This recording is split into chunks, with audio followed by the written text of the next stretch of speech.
Well, good morning. How are you all today? Welcome to Integrative Preparedness on this beautiful Sunday morning. Parabellum. What does that mean? Many of you are familiar with that phrase. Parabellum means prepare for war. It's the second. Actually, it's the title of my upcoming book. My 8th book will be out this fall. Parabellum. Don't miss it. Because we will be talking about things having to do with that. Actually, parabellum is the second half of a phrase. Many people aren't familiar with the first part, and that is civis pacem. The whole thing is civis pacem. Parabellum means if you want peace, prepare for war. Well, I would like peace. I would prefer peace, but in order to be in order to have it, sometimes you have to prepare for war, and certainly if war comes, you need to be prepared for it. And we have war on the horizon in many different places. We have war on the horizon internationally, and we have war on the horizon domestically. So that's what I want to talk about today. Before we get started, I want to remind all of you, by the way, welcome to all the new people. We have a lot of new people that have joined recently. It's good to have you here. You will find this is a preparedness channel that talks about preparedness in a positive way. We don't come from a position of fear and being frantic and lighting our hair on fire over the latest thing in the news. We don't try to scare people. We don't try to put up asinine topics for clicks.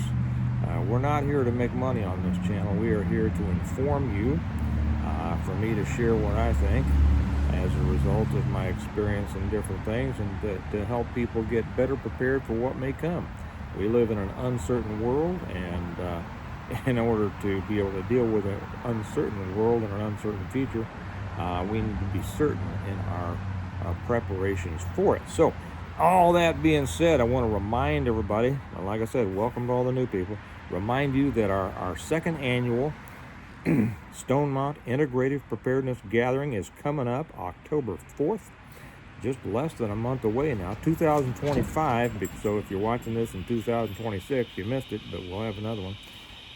It's going to be in Olathe, Kansas, which is on the Kansas side of the Kansas City area, a beautiful area, one of the best places in the world. We're going to have a great time.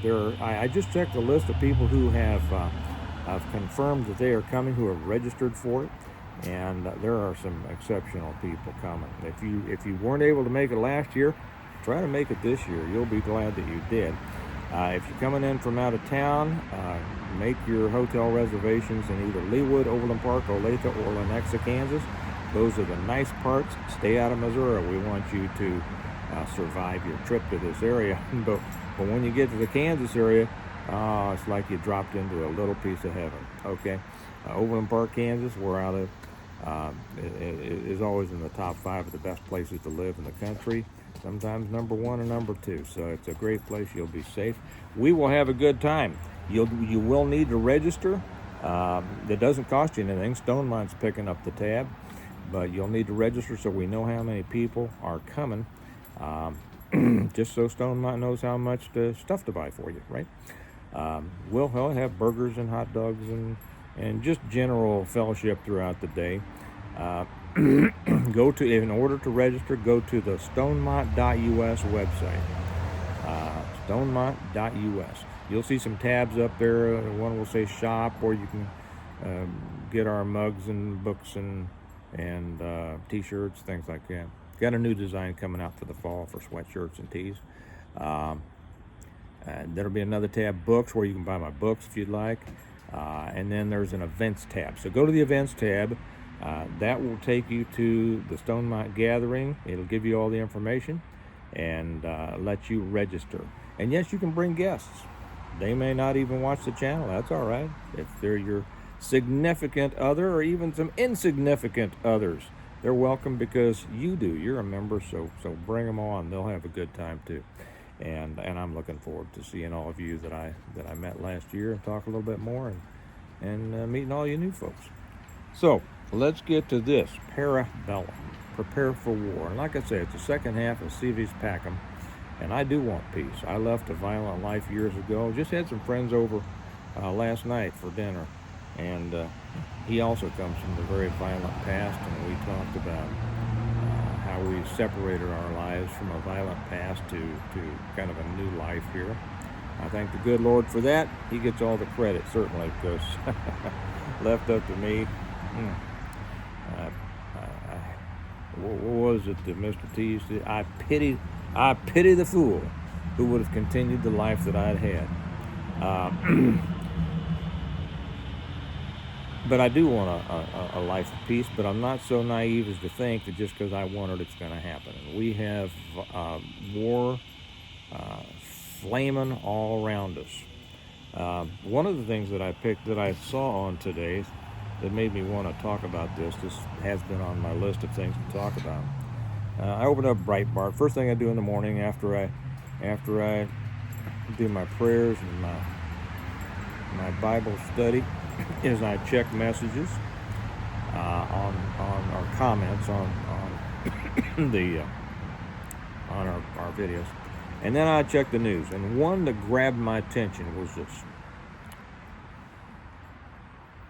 over 1,000 illegals arrive in UK. Home Secretary Shabana Mahmood's first day in office. Now, what shocked you about that? What shocked you about that? That 1,000 illegals arrived in the UK? Well, that didn't shock me at all. What shocked me was the name of the new Home Secretary, Shabana Mahmood. Now, you all have all watched all the Brit movies and things, whether it's old war movies or James Bond or whatever. And of course, for our friends in the UK, this is your home territory. But for us Yanks, for us Americans, we've always had this idea of the Home Secretary. Speaking with that upper class British accent. Well, now we have Britain's first female Muslim Home Secretary, Shabana Mahmood. Does that give you an indication of the changes? She had a rough start on Saturday with over 1,000 illegal migrants arriving across the English Channel from France on her first day in office.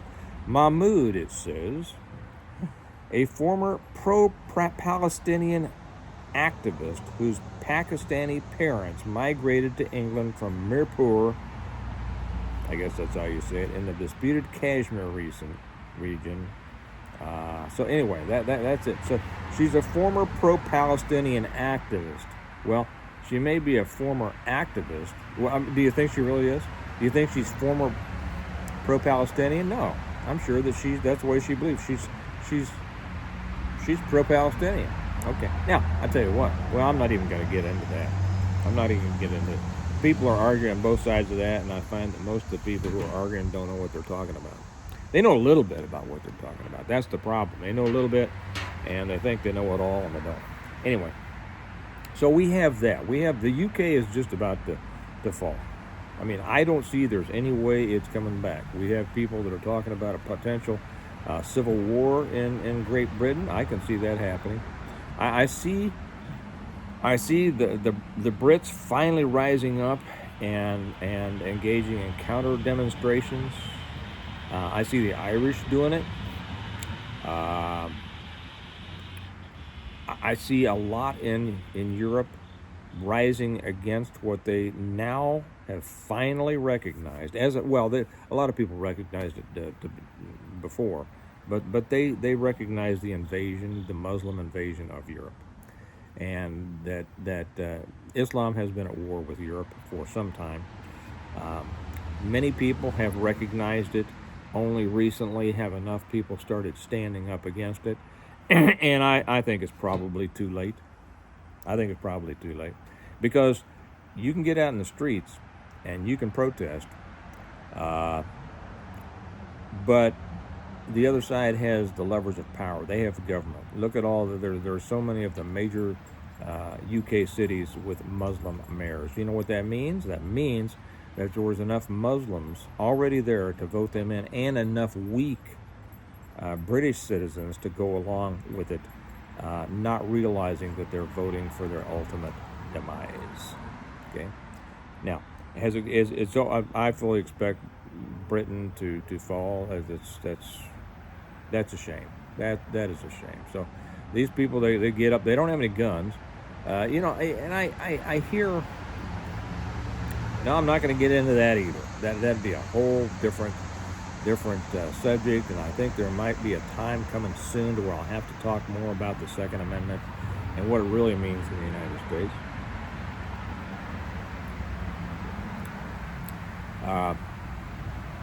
But they have finally stood up, but I think it might be too late for the UK.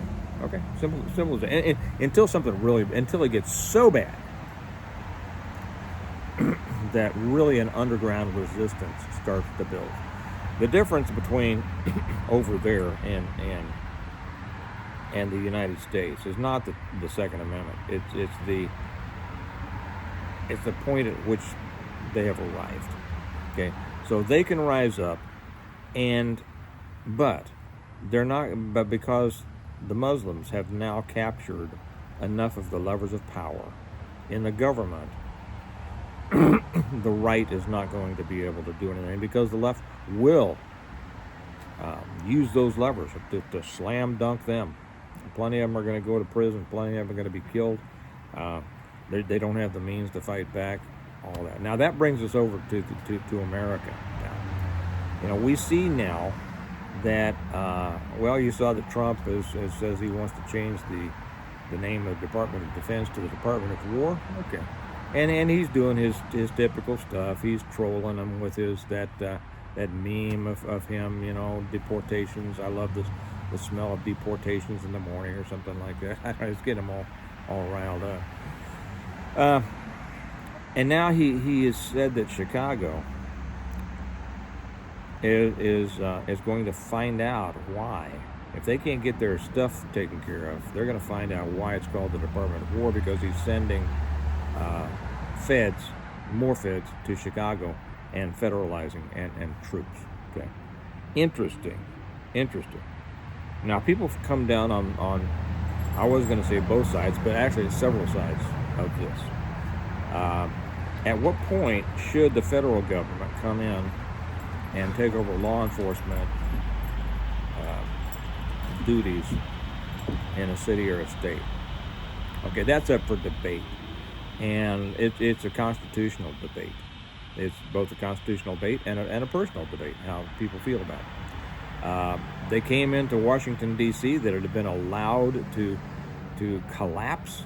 One of the worst places to live, from what I hear. I haven't had any desire to go to Washington, D.C. for a long time. And I've never been there. Never cared. They say, my brother says, you got to go there. It's the most beautiful place. Well, not with what's going on as far as I'm concerned. But they went in there, and so far I think it's been over 2 weeks without a murder in Washington, D.C. After Trump, federalized it. Now, D.C. is a different case because it's a federal city, so you can do that. But 2 weeks without a murder? I mean, they never went 3 days. 2 days, maybe, I think, without a murder in D.C. And now it has calmed down. People are thanking him. The mayor is thanking him.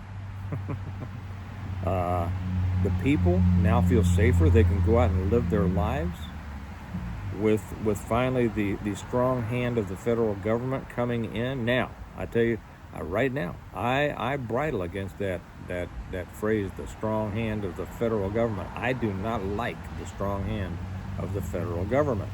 Okay? I'm an old rebel. I'm an old, in my heart, Confederate. I don't think that the federal government should go around and telling states or localities what they should be doing. So therein comes the dichotomy, right? Let me have another sip out of this. Did I show you the Stone Mountain mug? I don't think I did.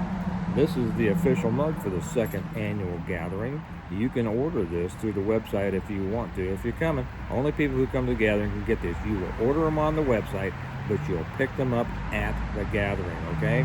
At a Stone Mountain Integrated Preparedness 2 stars, showing it's the second annual, like it says, their second annual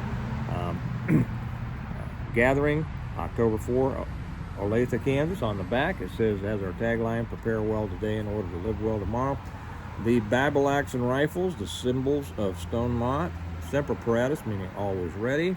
and a PMP, because you're a PMP. You're not a prepper. You're a preparedness-minded person on the sideboard, bar, faith, family, and friends. I just got into that because I want to take another sip off of this. Everything tastes better out of a Stone Mountain mug, so let me take a sip and I'll get back to it.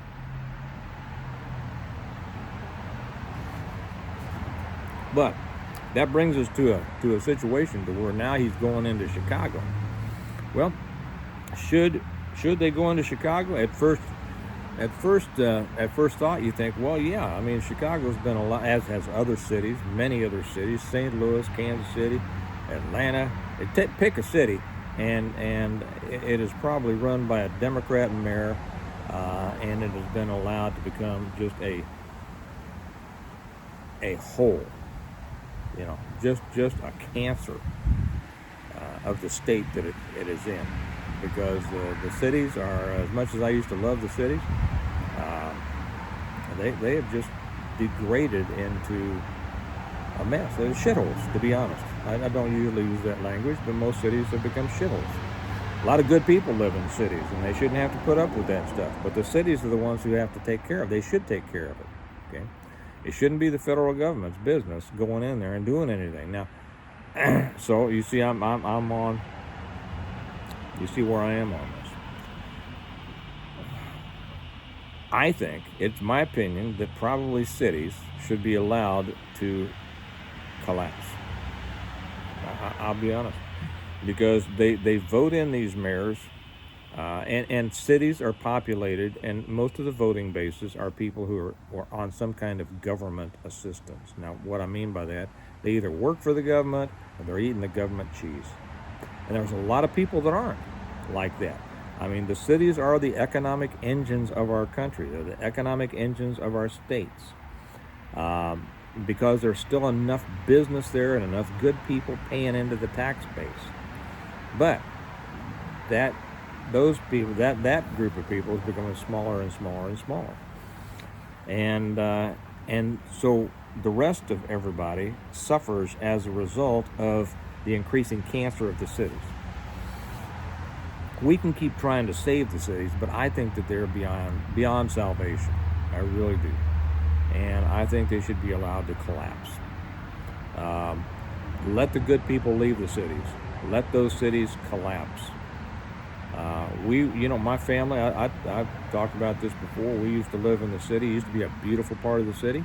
And the underculture started moving closer and closer, and we moved out, and 20 years later, that place was just a slum.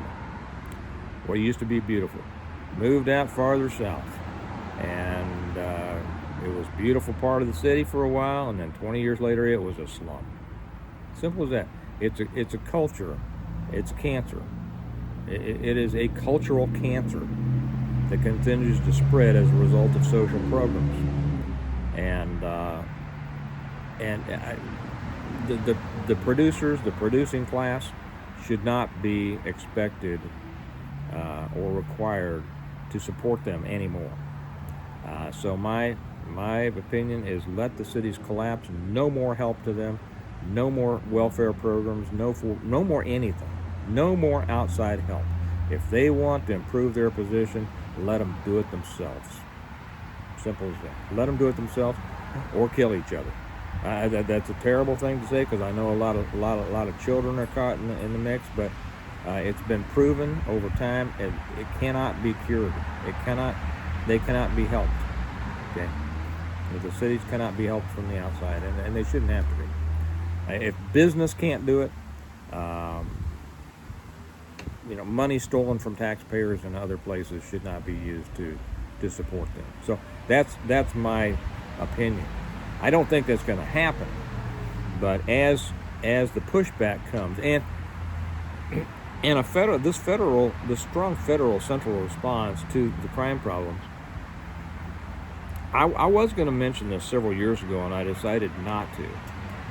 But I said that the decay in the country, in the cities particularly, makes this response inevitable. And there's no surprise that it's happening. And it's going to make the city safer for a while. but it's like taking a pill. It's not curing the problem. It's addressing the symptom. And as soon as there's another president, as soon as a Democrat gets back in, it's going to go right back to the same shithole. People are going to complain. They're going to call for higher taxes, for social programs, and you've been watching these it's a thing now on TikTok and all that. All these EBT queens coming on and showing. You'll get some 300-pounder showing everything that they just bought on their EBT card, and they got $12,000 in their account, and they just went out and here's their haul for $1,500, and it's all ding dongs and potato chips. You seen those things? They're getting very, very common.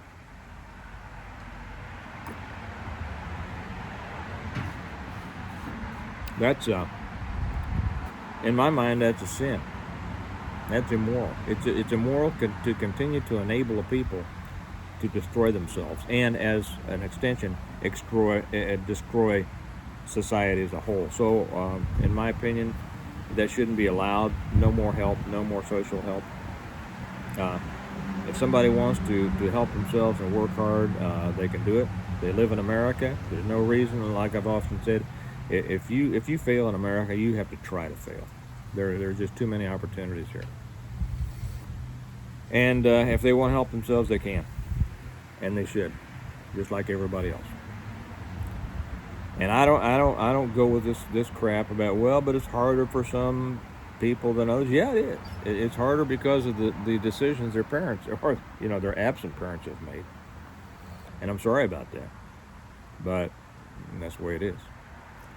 And they can't help them. And there are plenty of other people out here willing to help them if they will help themselves, if they'll participate.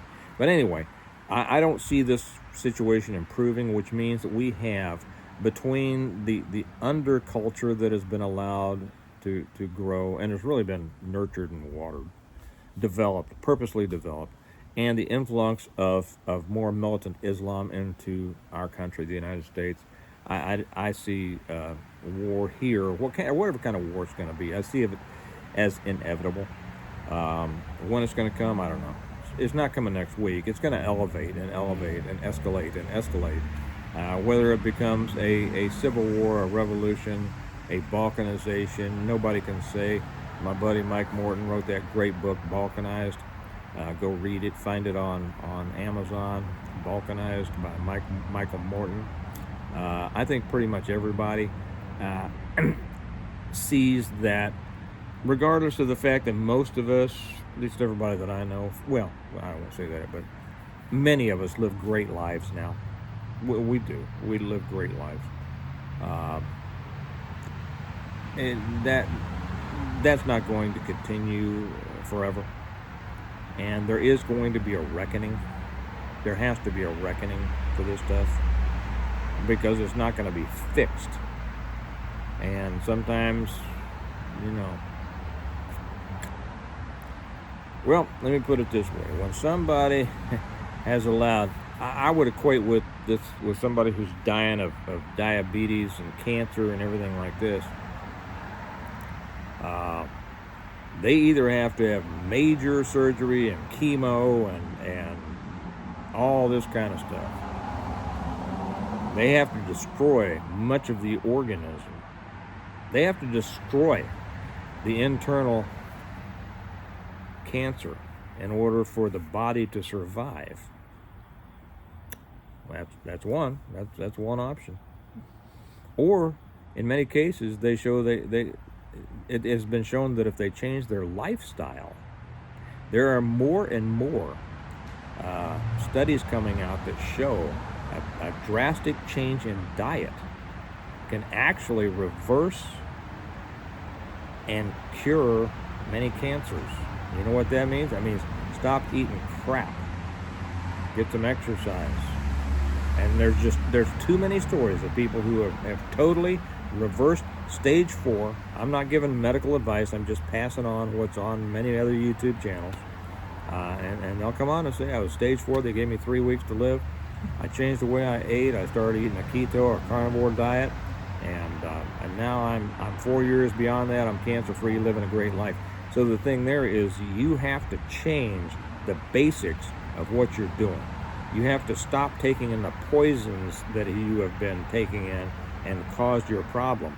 And the way I equate that to society is, we have to stop. Society has to stop eating the crap that it's been eating that has caused it to become a stage 4 cancerous body. I don't know. Will that happen? I have no idea. I know that I'm determined that whatever happens with this country, my family, to the extent that I'm able, and I'm fairly able, that's why we prepare. I want to make sure that my family's doing fine. That is the purpose of preparedness.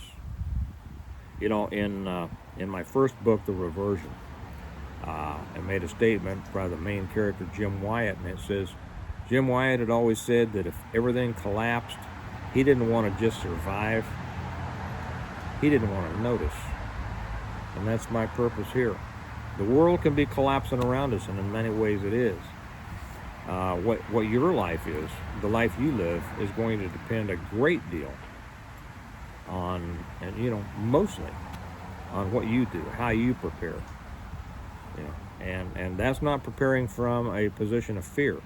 It's preparing from a position of responsibility and saying, this world is screwed up, and it's getting more screwed up every day. And I don't want my kids to grow up in a screwed up world. I want them to be able to have kids of their own. I want to be able to look at my grandkids and play with them and say, the world beyond is maybe screwed beyond belief, but our world here is pretty darn good. So I hope that you're determined to have a pretty darn good future with your kids and your grandkids and all that. And it all depends on how you prepare, But, Civius Pacem, if you want peace, Parabellum. Prepare for war.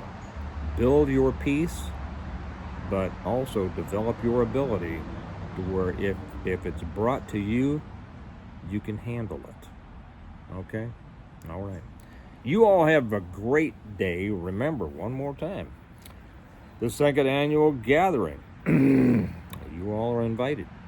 October 4th in the Kansas City area in Olathe, Kansas, on the Kansas side, on the nice side. You guys who are coming, if you want to order these, I brought the price way down for those coming. Go register on the website, and then you can go over to the shop and you can order your mugs, and we'll bring them to you at the gathering. And I'm really looking forward to it. So, I have great things to do this Sunday. I'm working on building a paver patio, and going to do some work in the garden, and we'll have home church, and it's another beautiful day that the good Lord has given us. We're going to go out and make the best of it, and hope you do too. So get ready. Civius Pacem Parabellum. Remember that we prepare well today in order to live well tomorrow. You're going to live as well tomorrow as you prepare to. All right? You all have a good day. I'll talk to you later. Bye-bye.